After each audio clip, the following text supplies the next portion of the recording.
Well, it's great to be here, and I want to congratulate my good friend, Pat Cochran. He and I have played a lot of tennis together.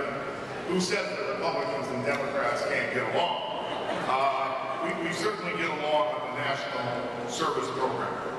It's a pleasure to be here this evening with the representatives of so many organizations that together make enormous contributions to the well-being of individuals and families, to the economic health of the communities in which they live.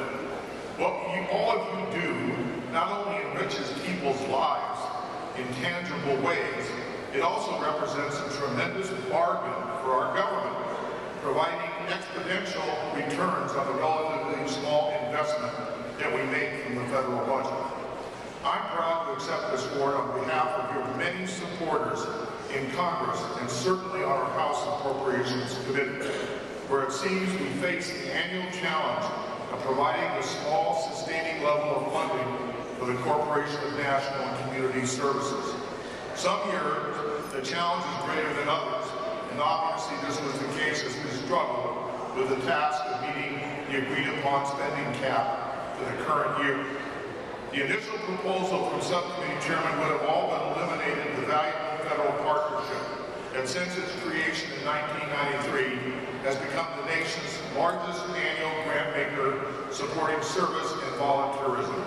I'm proud that we had the hard work of Ranking Member Rosa DeLauro. We were able to work out an agreement on funding that will sustain the level of effort this year. And I'm pleased that President Obama's budget for fiscal year 2013, delivered to Congress yesterday, requests a consistent level of funding for all of the important programs represented.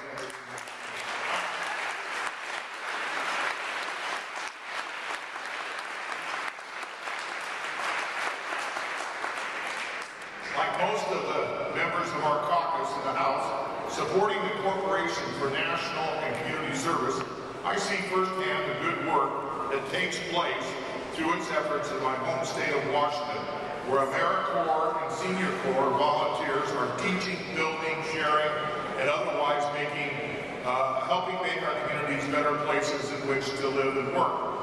I see the vital support of the low-income families in my hometown of Berkeley, repairing their homes and improving their neighborhoods through the Kitsap Community Resources Program.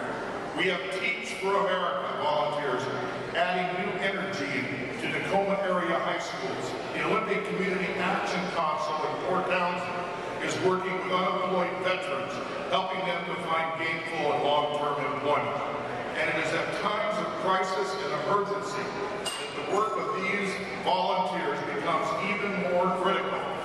When a series of 100-year storms hit the Pacific Northwest and caused enormous damage to Mount Rainier National Park in 2006, JSATS and his Student Conservation Association, stand up, Jay, be recognized.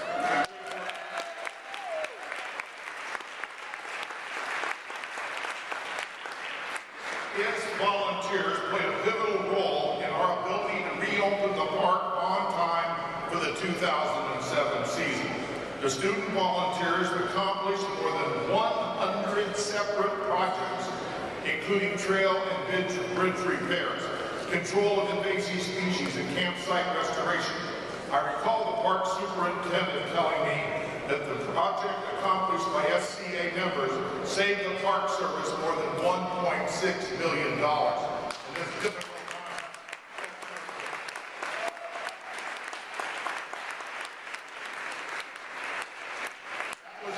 contribution, and it was like all the work that is done to the support of the Corporation for National and Community Service, a real bargain for America.